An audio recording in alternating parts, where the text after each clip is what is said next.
Hello, hello mga lalabs! Nandito na naman tayo ngayon sa National Harbor. Ayan, yung mga ginawa nilang unbelievable, di ba? So dito, na-establish to noong 2008. Sandali lang yan, di ba? Almost 18 years na. Ayan, yung dalawang pool na hindi ko alam kung anong nakalagay sa taas dyan. So, libot-libot mga tayo para makita nyo. Ayan, mayroong mga ano dyan.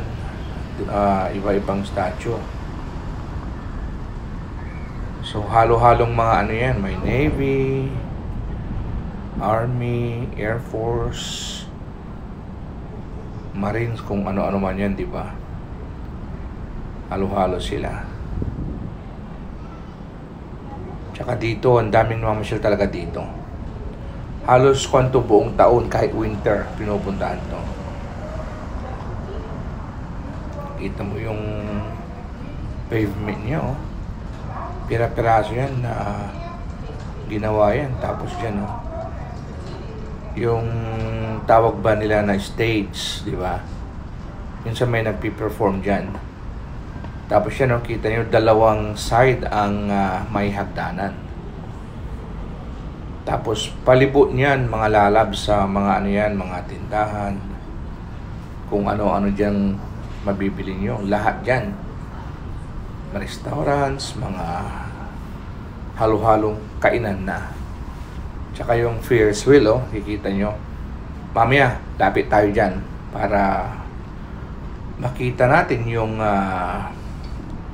tinatawag nilang The Awakening.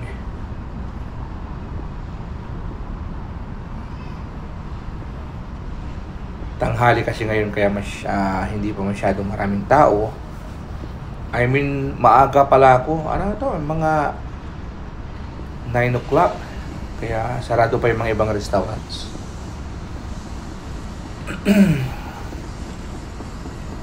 Yan, makikita nyo yung ano dyan, yung tulay na nagdugtong. Yun. Galing yan sa kanan, Virginia, and then yung sa dulo niya, sa kaliwa, yan naman yung sa Maryland. So, nagbubuo dyan yung Potomac River. And then, nandyan yung Ferris wheel kanina. Hindi ko alam kung makikita nyo dyan sa baba yung parang ano ba, tao na nakabaon yung katawan, nakalabas yung paa, tuhod, tsaka yung mga kamay. So, nung binuksan to lalabs ng 2008, dyan na-establish, nilipat yan, oh, sa baba ng malaking screen, yung kamay. Nilipat din yan dyan. Hindi ko kasi alam sigurado kung saan galing yan dati. Pero galing sa ano yan yata? Washington DC. So, nilipat dyan.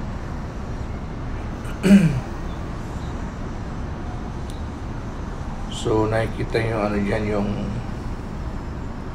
kita nyo yata yung ano dyan, yung bronze na ano, yung parang yung figure niya parang sailor na nakatayo dyan sa ano, dyan sa bandang kanan. Tsaka tignan nyo yung mga ano dyan, oh, anong tawag dyan, mga tiles. Kakaiba, oh. Pira-piraso rin yan. Ginawa rin yan. Hindi ko lang na-research kung sinong gumawa dyan yung tiles na yan.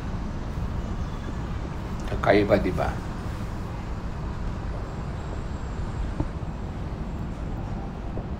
Totoo na maraming ano dyan talaga tao, lalo na pag Friday night, ganun, Friday ng hapon.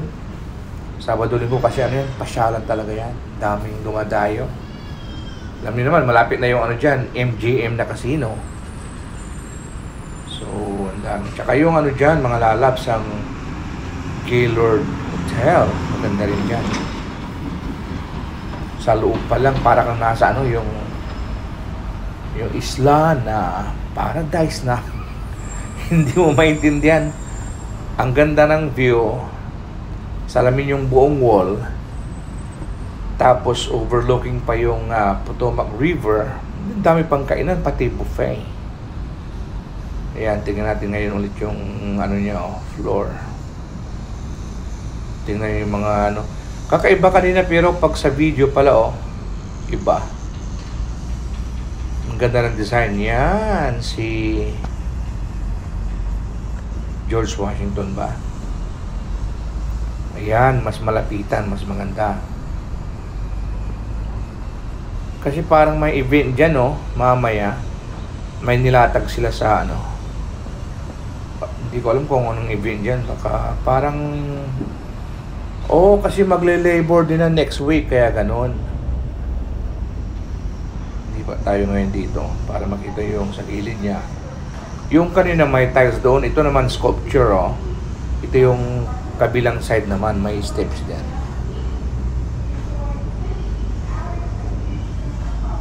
Pag dyan talaga, hindi ka makalapit, daming tao nagpapapicture. Kaya na kanya lang, siyempre, yan yung dito, yung view, pasyalan nila. Tsaka iba, galing pa ng talaga ibang state. Galing ng Virginia, Washington DC, Maryland. Masarap dyan sa kainan na yan. Hindi siya mura, hindi siya sobrang mahal. So yun ang range niya.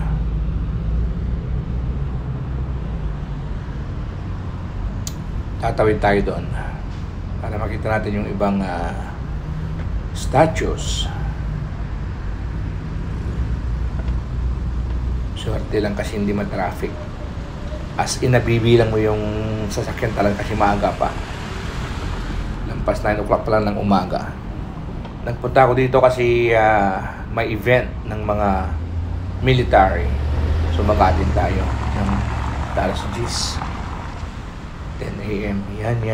Yan. Tapos atras tayo.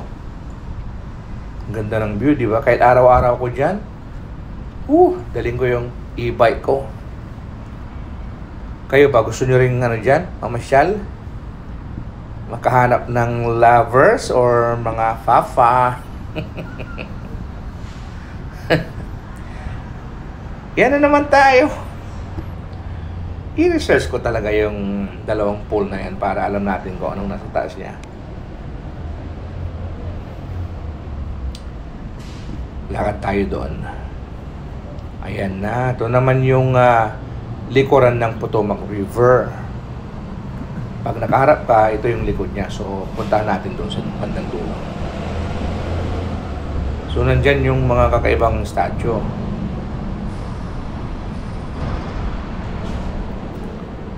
So, yung mga statue dito, mga lalabs, yan? Life-size talaga siya. At gawa siya sa bronze. So, ang galing, di ba? Hindi mo mananakaw yan. Hindi matatanggal, for sure. Ayan. Tapos, iba-iba sila. Yan, malinaw pala. Nababasa niya, Kaya dinahandaan ko lang. Mag-shakehan muna tayo. Magbigay galang. Hello po. Ayan.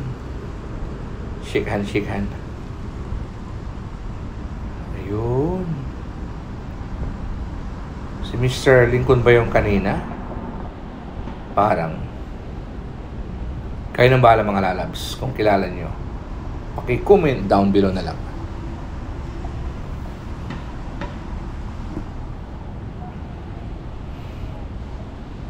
Ang ganda talaga, Yung pagka-landscape, nilagyan pa ng mga perfect spacing tsaka height ng mga trees para hindi mo na kailangan ng mga roofing, di ba?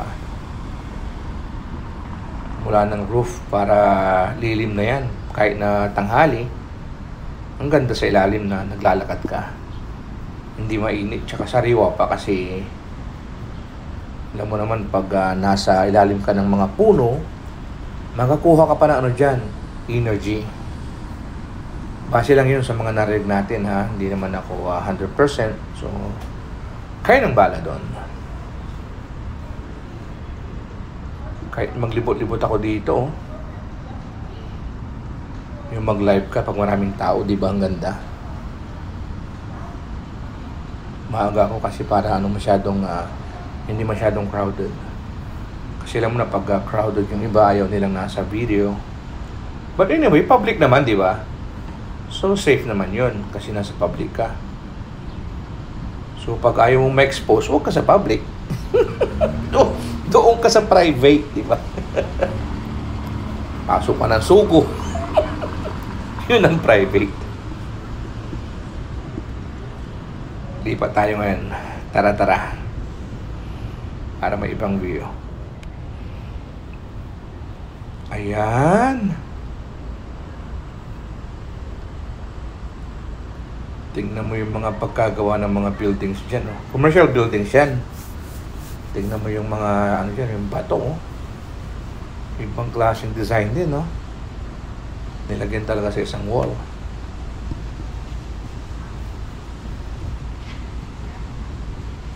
Yung mga mahilig mag-ano dyan, mag-chess.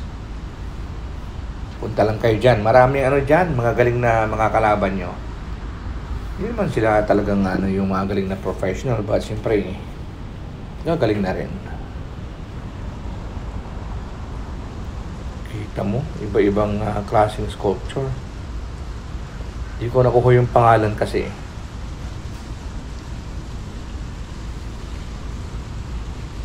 Doon sa bandaron, may gusto kong kandun. Pakita mamaya.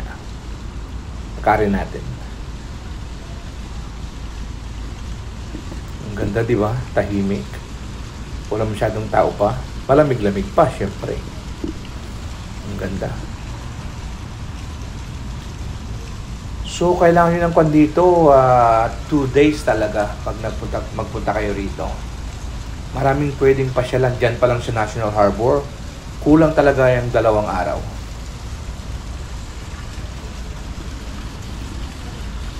$15-20 minutes. Awi lang ako dito, pero masarap talaga kahit araw-araw kung puntahan to. Ang ganda. Hello po. Ang galing, di ba?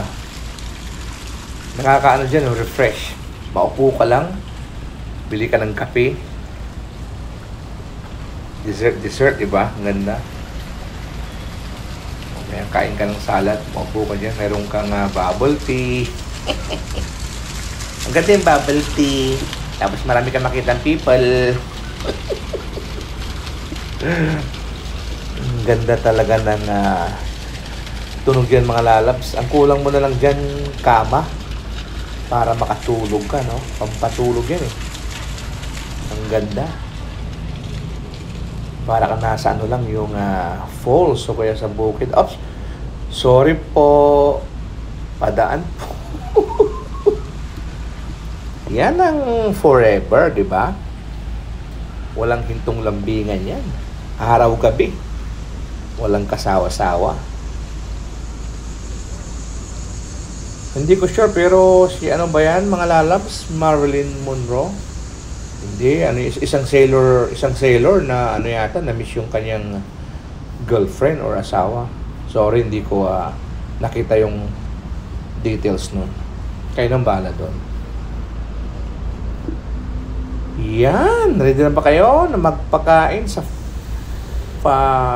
farm ng anong tawag dito? Halo-halo mga lalabs, oh. May baboy, may palaka. Ay, nako. Kung ano-anong nilalagay dyan.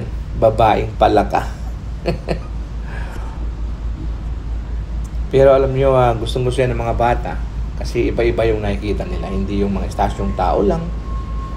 Iba-ibang characters.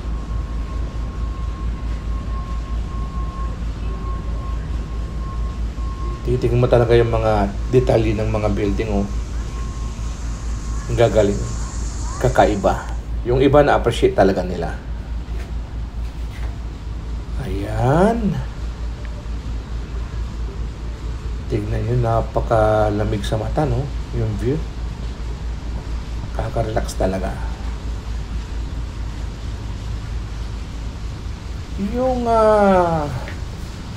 isang araw lang sa isang linggo, no, yung mga pag-day off ka tapos mamasyal ka lang dyan, yung wala kang gagawin, wala kang worries, di ba? Pasyal ka lang dyan, 1 oras, 2, maglakad-lakad lang, para makapag-exercise na rin, di ba? Ako, kahit ilang oras akong maglakad dito, tsaka magbisikleta. Ang ganda, oh. Tsaka may ano dyan, bike route. Tatawid ka dun sa may tulay. Ang ganda doon. Nisip ko nga, mamaya, balikan ko rito eh. Dalhin ko yung e-bike ko. Dalhin ko si Commander. Ang ganda talaga, oh. Maganda rin talaga yung umaga kasi konti lang yung tao. Kasi pag hapon na or sa evening, ang dami. So, mahirap maglibot-libot. Tsaka, alam niyo, crowded. Kailangan umiwas sa mga Okay, mga lalabs, kita-kits ulit sa susunod na video. Thank you ulit sa time nyo. At kuha mo tayo ng kape dito. Ingat sa lahat. Bye-bye.